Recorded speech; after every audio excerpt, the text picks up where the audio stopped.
এইটো মোৰ গুৱাহাটীলৈ বুলি দ্বিতীয়টো যাত্ৰা প্ৰথমবাৰ গৈছিলোঁ ঝুমৰ বিনন্দিনীত যেটো সকলোৱে গম পায় মই বুলি নহয় বহুতে গৈছিলে আৰু আজি আকৌ যাবলৈ ওলালো গুৱাহাটীলৈ বুলি দ্বিতীয়বাৰ পিছে এই ভিডিঅ'টো আজি নহয় এই ভিডিঅ'টো হৈছে 8 তাৰিখৰ আমি 8 তাৰিখে গৈছিলোঁ 9 তাৰিখে গুৱাহাটীত প্ৰগ্ৰাম এটা আছিল কি প্ৰগ্ৰাম আছিল হেতু বাৰু বহুতে গম পালেই ভিডিঅ'টো পিছে দিমকে দিয়াহে হোৱা নাছিল বহুত দেৰি হ'ল এফালে মোক থবলৈ আহিলে ভাইটি তাৰপিছত নিজেটো খাই বৈ আহিছো গতিকে স্কুটিখনকটো কিবা এটা খুৱাবই লাগিব তাকো খুৱাই বৈ আমি ওলালো ষ্টেচনলৈ বুলি ষ্টেচনটো আমাৰ ঘৰৰ ওচৰতে এটো হৈছে নিউ তিনচুকীয়া জংচন আমাৰ ঘৰৰ পৰা প্ৰায় মানে 10-15 মিনিটৰ ৰাস্তা আৰু তাৰপিছত যেটো ৰাতি হৈছিলে বেগো আছিলে সেয়ে এখেতে আহিলে মোক থবলৈ বুলি পিছে মই যতে যাওঁ এখেত মোৰ লগত থাকে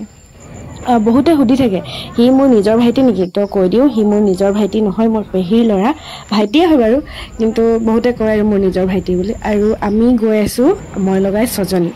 মোৰ লগত আছে মই আমাৰ জুপিটাৰ বা প্ৰভা বাই ভূমিকা এলেক্সি তথা দেবিকা এফালে ৰাতিৰ আইনা দেখিলে জানো কোনবা ৰৈ থাকে গতিকে আমিও নৰলো এফালে আমাৰ ট্ৰেইন আছিল 8:30 ট্ৰেইনত ধুনিয়াকে পালোহি আৰু এটো পিছে মই প্ৰথমবাৰ মোৰ ট্ৰেইনৰ ইমান দীঘলীয়া যাত্ৰা তাৰপিছত বহুতে ক'ব এতিয়া ষ্টাইলত চশমা লগাইছো ষ্টাইলত চশমা লগোৱা নহয় কেল মই মূৰ বিষৰ কাৰণে চশমা দিছে বহুতে সুধিয়েও আছিলে যে তুমি চশমা কিয় লগোৱা বুলি কিনে এফালে হৈছে আমাৰ এইটো আমাৰ টিম মানে আমি ছজনী আৰু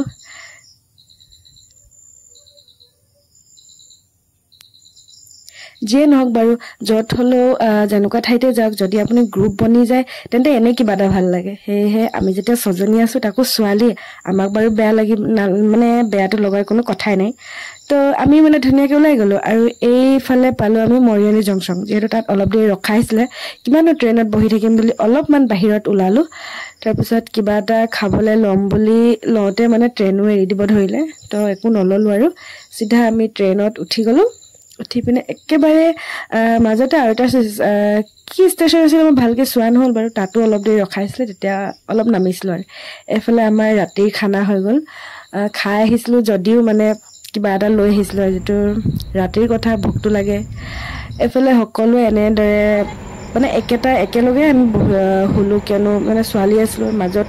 দুজন ল'ৰা আছিলে বাৰু তাহাঁতৰ চিটটো আমি এক্সচেঞ্জ কৰিলো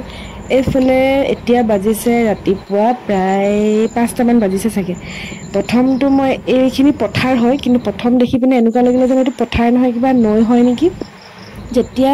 বাহিৰত ওলাই চালো তেতিয়াহে গম পালো যে এইটো পথাৰ মানে নৈ নহয় পথাৰ সঁচাকৈ গুৱাহাটীত অলপ বৰষুণ দিলে যে ইমান পানী ভৰি পৰে বাৰু যিয়ে নহওক আমাৰ ফালে পিছে ৰ'দ এনেকুৱা যে পথাৰত পানীহে লাগে আৰু এইফালে পানী উভয় নদী কিন্তু যিয়ে নহওক ৰাতিপুৱাৰ কিন্তু যেটো মানে সৌন্দৰ্য আছিল কিন্তু সঁচাকে বহুত ধুনিয়া আছিল তাৰপিছত একাপ চাহ খাই আমি দিনটো ষ্টাৰ্ট কৰিলো এফালে সকলে বেগ চেক লৈ মানে ৰেডি আৰু যেহেতু 7টা মান বজাত চাগে আমি গুৱাহাটী সোমাম তো দেৰি নকৰি আগতীয়াকৈ বেগকিটা নমাই থলো এইফালে সো ফাইনালি আমি পাই গলো এফালে পাহাৰ হয় চাগে তেনেকুৱা লাগিছে আৰু কোনডোখৰ ঠাইত পাইছো হেতু ক'ব নোৱাৰো কাৰণ মই ক'লো এটো মোৰ প্ৰথম হয় তো একো আইডিয়া নাই আৰু মোৰ তাৰপিছত এফালে আৰু এখন ট্ৰেইন ক্ৰসিং আছিলে এফালে মোক বুলি নহয় আৰু বাহিৰলৈ গৈছিলো যিহেতু অলপ চাবলৈ তাৰপিছত এনেকৈ সকলোৱে মনজন মাৰি বহি আছে আৰু তাৰপিছত ফাইনালি আমি পালো ষ্টেচনত নামি পেলাই এতিয়া মোৰ পিছে গুৱাহাটীৰ প্ৰতি একো মানে এক্সপেৰিয়েন্স নাই তাৰ প্ৰভাৱ আছিল তেখেতৰ কাৰণে চাগে আমি বহুতখিনি হেল্প হ'ল কিন্তু তাত কেনেকুৱা কি পৰিবেশ মই পোৱা নাই কিন্তু তাই পাইছে আৰু তাই আমাক বহুত সহায় কৰিলে তাৰপিছত এফালে 7টা বাজিছে কিন্তু 7টা বজাতে ইমান সাংঘাতিক ৰ'দ ন মানে ভাবিব নোৱাৰা তাৰপিছত আমি অটো এখন ললো যেটো ছজনী আছিল তো অটোখন লৈ আমি গলো আমাক লোকেশনটো দি দিয়া হৈছিল হেতু মতে আমি গৈ তাত পালো গুৱাহাটীখন হসকৈ মহানগৰ যে এইবোৰতে গম পোৱা যায় তাৰপিছত আমি আমাৰ হোটেলত পালোহি আমি আছিলো উপাসনা প্লেছত আৰু এটা আমাৰ ৰুম যেহেতু তিনজনীকৈ থাকিব দিয়া হৈছিল গতিকে মই আছিলো আৰু আমাৰ লগত ভূমিকা আছিল আৰু এইটো চাওক তাৰ পৰা যেটো ভিউ মানে ইমান ধুনিয়া আছিল মানে কিছুমান একে যদিও মানে বেলেগ এখন ঠাইত চাই এনেই কিবা এটা ভাল লাগে তাৰপিছত তেনেতে আমি আমাৰ প্ৰগ্ৰেমটো আছিলে 11 মানে 12টাৰ পৰা আছিলে কিন্তু আমাক 11টা বজাত ৰেডি হ'ব কৈছিলে সেয়ে আমি ধুনীয়াকৈ ৰেডি হ'লোঁ এফালে আমাৰ কাষৰ ৰুমটোত আছিলে শিৱানীবা আৰু চানভিনী তাৰপিছত আমাৰ ৰাতিপুৱাৰ ব্ৰেকফাষ্ট আহি গ'ল ব্ৰেকফাষ্টটো কৰি মেলি আমি ধুনীয়াকৈ ৰেডি হ'বলৈ ধৰিলোঁ এফালে আছে আমাৰ শিৱানীবাই এইটো আছিলে মোৰ ফাইনেল লুকটো হোৱা নাছিলে বাৰু জাষ্ট ৰেডি হৈ আছিলোঁ তাৰপিছত ফাইনেল লুকটো কৰি আমি আমাৰ প্ৰগ্ৰেমটো অৰ্থাৎ